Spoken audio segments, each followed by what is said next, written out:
Hey everybody, thanks for joining me. In this video, I'll be showcasing our Seagrass Basket die.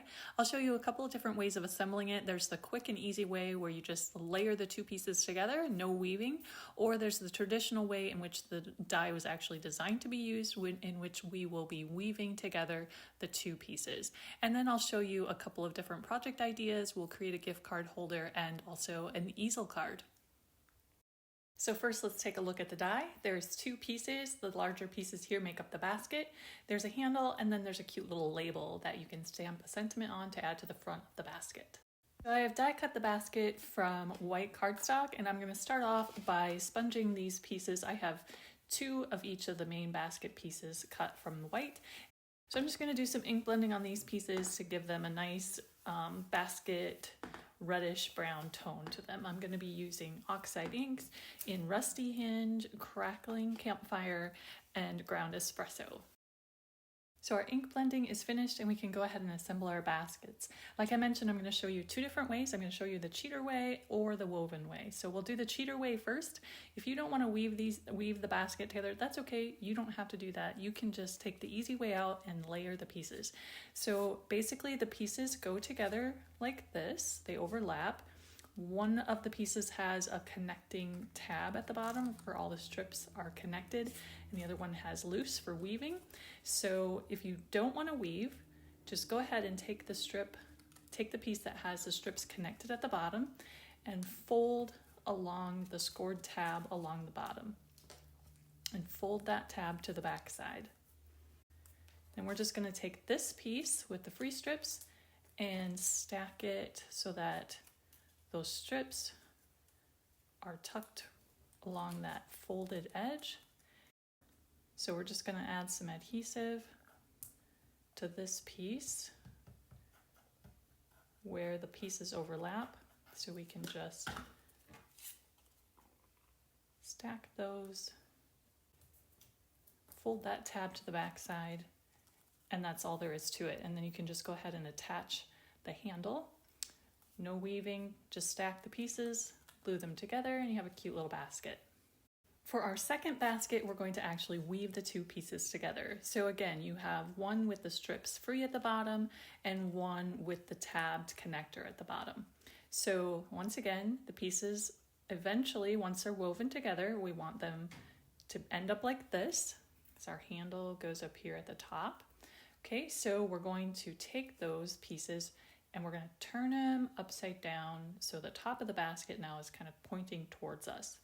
I'm going to take the piece with the free bottom strips and I'm going to start weaving, and I'm going to start with the longest strip and I'm going to start weaving over. So start over, just kind of keep that little phrase in mind. You don't start under, you start over. And I'm going to start by going over top of the longest strip on the piece that has the connected bottom. Okay, and we're just going to use an over-under weaving technique, just basic over-under alternating. So our second strip is going to start under and go over. First strip, over, under.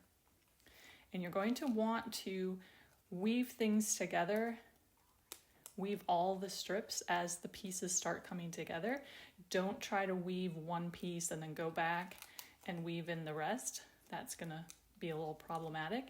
So you're going to want to weave things as the two pieces are coming together. You can see here I'm just going over, under, slipping them, the little tips there, kind of just slipping those as the pieces are coming together. Okay. Ultimately, all of these strips need to end up on the back side so that you have a nice finished edge along the bottom of the basket. So ultimately, they all end up on the back side.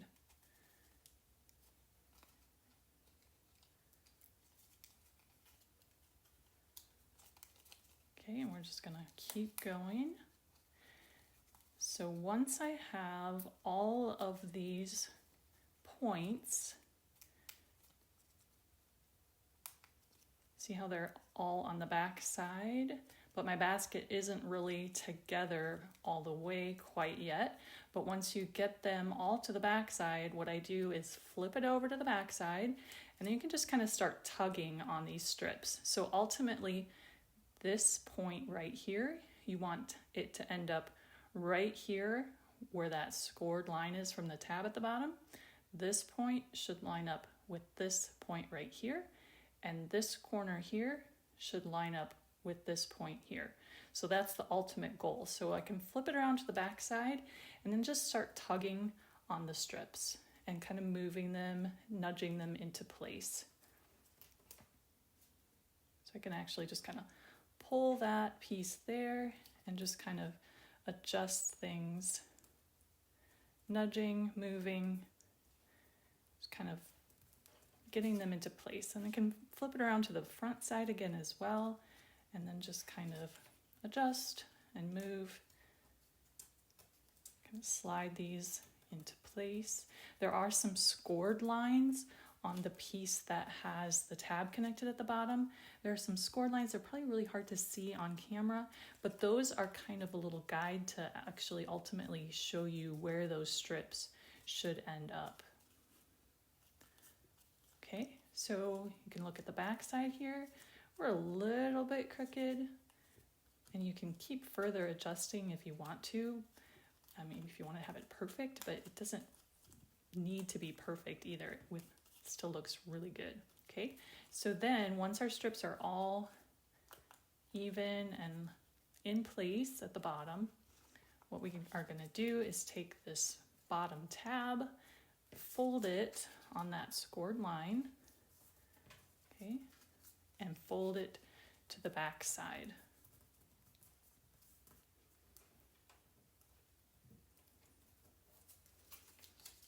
And just nudge and get things into place. If you end up with a little bit of a tip showing here, you can just snip that off. And that's all there is for the weaving. Now let's take our two baskets and turn them into a gift card holder. I'm going to take both the woven and non-woven baskets, and I'm going to adhere them together by the bottom tab. So I'm just going to add adhesive to that bottom tab, and I'm going to glue those together back to back. I'm going to put the non-woven one on the back side, and the woven one is going to be the front of my gift card holder. Now we can go ahead and attach the handle. I'm going to lay it in place, and then I'm going to use a paper piercer to pierce holes for my brads through both basket layers at the same time. This assures that my handles will line up when they're both attached with the brads. I'm using some small gold brads. I believe these are about a 2mm size. Since I wasn't super careful with my baskets when I did my initial ink blending, I got some brown ink smudges on the back side of my die cuts, which is actually the inside of the gift card holder. So in order to clean that up, I'm going to do some ink blending on the inside, or actually the back side of these baskets as well, just to kind of clean things up a little bit. If you're careful and keep the back sides of your die cuts nice and clean, you'll be able to skip this part. I wanted a quick and easy way to fill up my basket with some greenery, so I pulled out my garden tub filler die, which is the perfect size to fill up your basket with some greenery. I've ink blended that with some different shades of green ink, and I'm going to just attach it inside my basket to the back piece, to the back basket. Now we're going to add a sentiment onto the little label to the front of our basket. I have a Just For You sentiment here from our new All Occasion Script Sentiment stamp set. I'm stamping that in black ink onto the little oval label, and I'm just going to adhere that to the front of my basket. Now it's time to put our gift card inside the basket. You have a couple of different options here. You can either create an actual pocket out of the basket by gluing the sides closed, or what I'm going to do is I'm going to attach the gift card with a glue dot, and then I'm just going to tie some twine around the handle to secure it closed. For our second project idea, we're going to create a pop-up easel card. I'm starting with an A2 card base, and I have scored a line on the front of the card base 2 inches from the bottom edge. We're going to attach an A2 arches die cut. This is the second to the largest arch from the A2 arches set. I've die cut it from white cardstock, and I'm going to attach it to the card base. Make sure you don't adhere the bottom portion of the arch below the score line because we're going to trim that off. So you can see I have adhesive here, but I'm just going to make sure it doesn't attach to that portion of the card front. And then I'm going to go ahead and trim that off. You can either use a scissors, or in my case, I am not great at cutting straight with the scissors, even along the edge. So I'm going to go ahead and bring that over to my paper trimmer, and I'll be right back. So I'm back. I have that bottom portion of my arch, which was trimmed off from the front, and I'm going to add that into the inside of the card. Just kind of just a little bit up from the bottom edge, and then that is what the folded portion of the front of our card is going to catch on to create that easel. Easel cards are one of my favorite ways to create a really quick and easy pop-up card. I make them all the time.